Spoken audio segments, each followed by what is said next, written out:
우리 다같이 사도신경 고백함으로 바로 10분 예배 하나님께 드리겠습니다. 나는 전능하신 아버지 하나님 천지의 창조주를 믿습니다. 나는 그의 유일하신 아들 우리 주 예수 그리스도를 믿습니다.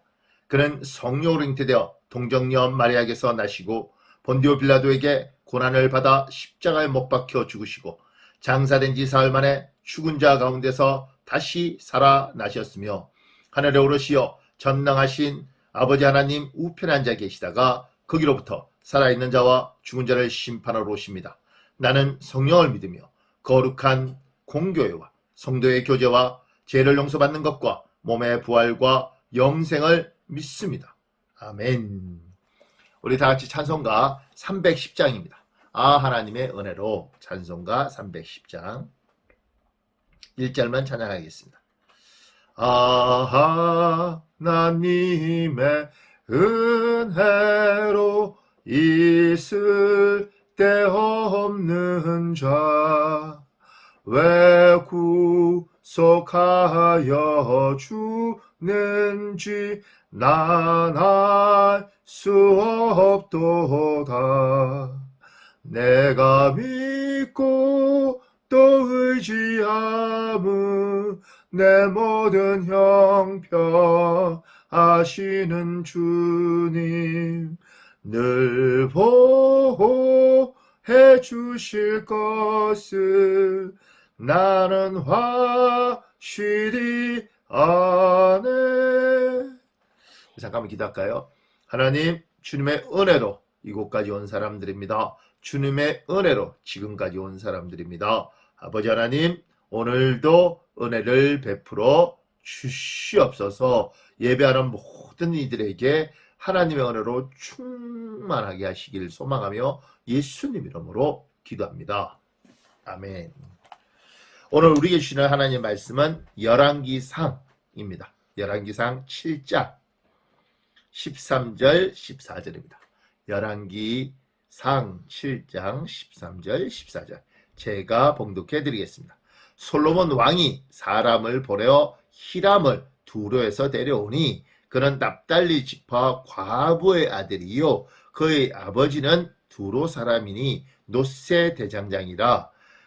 이 히람은 모든 놋일에 지혜와 총명과 재능을 구비한 자이더니 솔로몬 왕에게 와서 그 모든 공사를 하니라. 아멘. 오늘 솔로몬이 성전을 짓고 있습니다. 하나님의 성전을 지을 때 히람이라는 사람을 통해서 일을 합니다. 근데 이 히람이 누구냐면 대장장이었던 것이죠.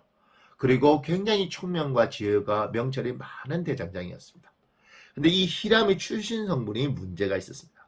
왜냐하면 14절에 보면 그는 납달리 지파 과부의 아들이요 이렇게 되어 있습니다. 그리고 그의 아버지는 두로 사람이니 놋세 대장장이라 이렇게 있습니다. 그러니까 지금 이 해석이 우리는 본문을 이렇게 해석할 때 해석이 두 가지가 나오는 겁니다. 엄마가 이스라엘 사람인데 납달리 지파 사람이고 그런데 결혼했는데 남편이 죽고 없고 그래서 재혼을 두로 사람하고 해서 이방인이죠. 이방인하고 해서 히람을 낳았다. 이렇게 되는 겁니다. 그러면 엄마는 유대인 그리고 아버지는 두로 사람 그리고 그렇게 태어난 아이 이제 혼혈이 되는 것이죠. 그런데 또 다른 해석은 이렇게 해석하는 경우도 있습니다. 납달리 지파 여자가 결혼해서 아이를 낳았습니다. 그러니까 그가 유대인하고 결혼해서 유대인 아버지, 유대인 어머니 사이에 히람이 태어난 것이죠. 그리고 아버지가 죽고 과부로서 혼자 키우다가 새아버지로서 두로 사람 이방인하고 결혼했다. 그 두로가 대장장이다. 이렇게 해석하는 경우가 있습니다. 해석이 두 가지예요. 하나는 그러니까 아버지가 이스라엘 사람이냐 유대인이냐. 근데 저는 엄마가 아버지가 유대인이 아니라 이방인한 쪽으로 저는 생각을 하는데 엄마가 유대인과 결혼해서 아주 무자한 가운데 남편이 세상을 떠났습니다.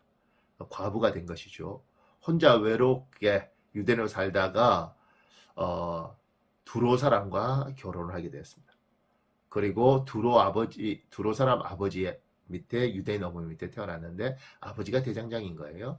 그 대장장이로서 기술을 배웠는데 그의 기술이 아주 특별하고 재능을 구비하고 있는 겁니다. 하나님이 주신 특별한 재능, 타고난 재능을 가지고 있는 거죠. 아버지가 대장장이었기 때문에. 그런 재능을 가진 이 사람을 솔로몬이 데려와서 일을 시킵니다.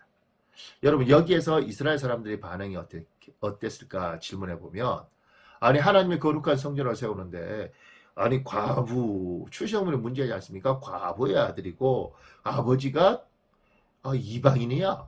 아니 뭔 저런 사람을 통해서 하나님 성전을 세워? 이렇게 문제 제기를 할 수도 있습니다. 그런데 솔로몬은 다 품었죠. 출신 성분이 중요한 게 아니라 하나님이 그에게 주신 재능이 중요하고 그 재능을 그가 어디에 쓰느냐가 중요한데 하나님의 성전을 왜 썼습니다. 교회는 포용성과 수용성이 있을 때 교회의 역할들을 합니다. 순결이라는 이름 하에 정리하고 자르고 그리고 쫓아내어 버리는 것은 그건 하나님이 하실 일이고 교회는 품고 끌어안고 챙기는 것이 교회인 거죠. 솔로몬은 하나님의 일을 위해서 하나님의 재능 있는 사람을 끌어안았습니다. 출신 성분이 어떻든 간에 그걸 통해서 하나님이 영광을 받고 놀라운 성전이 세워지는 것입니다.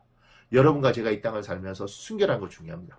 잘라내고 그리고 버리고 꺾고 순결할 것인가, 아니면 좀 불순하게 느껴지는 것이지만 품고 끌어안고 그래서 그에게 있는 하나님의 재능을 꽃피우게 할 것인가, 우리는 어떤 선택을 할 것인가. 그래서 저는 후자를 선택합니다. 여러분도 끌어안고 품고 힘들지만 어떻게든 끌어안고 품는 쪽으로 가셔서 하나님의 영광을 솔로몬처럼 드러내실 수 있도록 하나님이 여러분에게 융통성과 포용성과 끌어안을 수 있는 넓은 마음 주시길 예수님 이름으로 축복합니다. 아멘.